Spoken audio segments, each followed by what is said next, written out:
We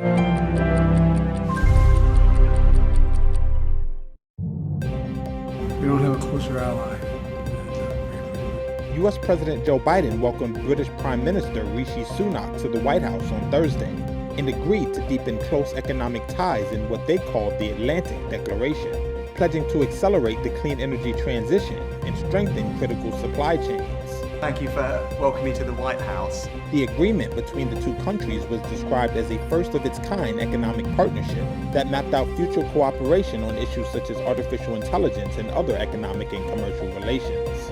Later, the two leaders described other areas of cooperation in a joint press conference, including their continued support for Ukraine, with Sunak sending a strong signal to Russian President Vladimir Putin.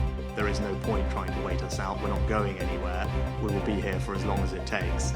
And hopefully that will speed up the calculation in his mind that he should withdraw his forces. Biden underscored support for Ukraine's long-term security and deterring aggression after the war ends. And we're advancing this goal by providing them the support Ukraine needs now on the battlefield and helping them strengthen their military over the long term. The fact of the matter is that I believe we'll have the funding necessary to support Ukraine as long as it takes. Biden and Sunak's meeting was the fourth in as many months for the two leaders. Thursday's discussion also focused heavily on ensuring the safety of AI and other emerging technologies, something Biden stressed needs attention.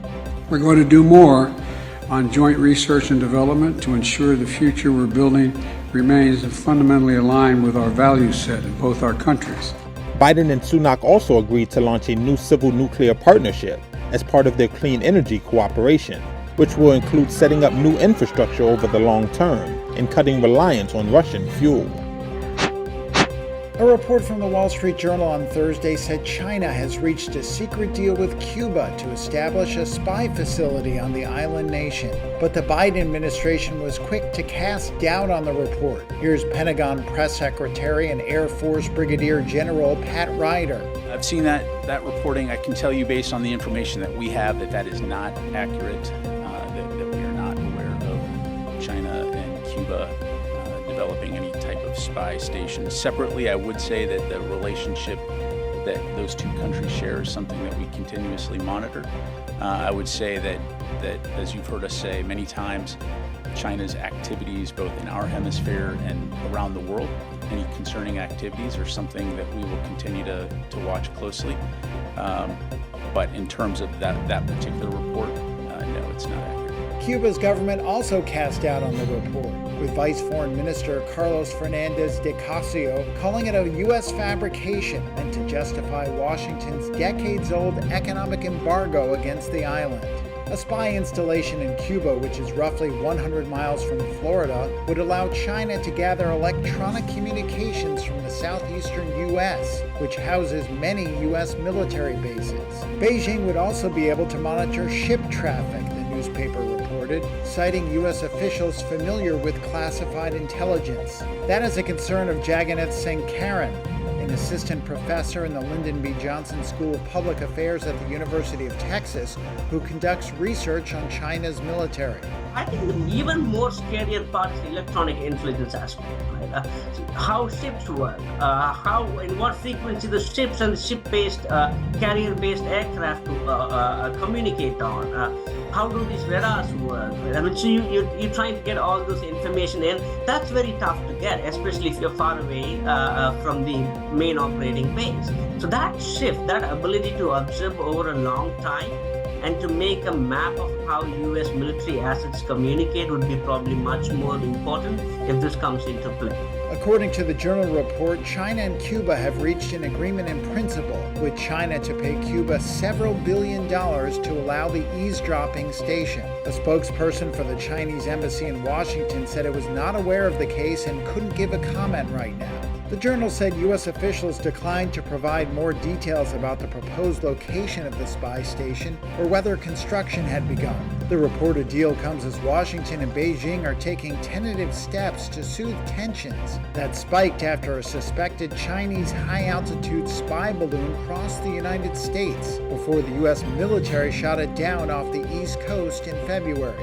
Thursday's report could also raise questions about a trip to China that U.S. officials say Secretary of State Antony Blinken is planning in coming weeks. Washington's top diplomat had earlier scrapped the visit over the spy balloon incident. We're seeing unhealthy air quality levels in Long Island, New York, Eastern Lake Ontario, Central New York, Western New York. We saw yesterday some very disturbing numbers in New York City. They've come down from the 400 level, but we should never get complacent and think that the 200 air quality quotient index is satisfactory. But right now we're experiencing 209 in Brooklyn, 207 in Queens, and 191 in the Bronx. And again, normal is 50. This is our old friend, one you never want to see again, perhaps. But this mask can make a difference, not just outdoor, although I did see someone outside running on my way here wearing one of these masks. At least he was wearing a mask. But even indoors, if you have a situation where you don't have air conditioning, you have a situation where you're not feeling good inside, continue to put this on. This will make a big difference for people. Here's my message. This is the new reality we're dealing with. I know a lot of people are stressed out after what happened during the pandemic. I want people to know this is a very different circumstance. We believe it'll be short-term, not long-term decisions will have to be made to keep people indoors. We're not making those decisions. This is personal. But we are taking climate change so seriously here in the state of New York. The U.S. Capitol was shrouded in a haze of smoke on Thursday as hundreds of Canadian wildfires continued to push clouds of harmful air across much of the eastern U.S. Health officials in more than a dozen states have warned millions of residents that spending time outdoors could cause respiratory issues due to the high levels of fine particulates in the atmosphere. This is the worst air quality we've had at least since the 1960s when we started monitoring. New York State Governor Kathy Hochul urged residents in affected areas, particularly the 5 boroughs of New York City, wear masks when outside and limit outdoor activity to protect themselves. We are distributing these. We did these during the morning rush this morning in New York City. We have them at state parks, MTA stations, Javits Center. New York City saw pollution similar to that found in perennial smoggy cities such as Dhaka and Delhi, according to Swiss technology company IQ Air.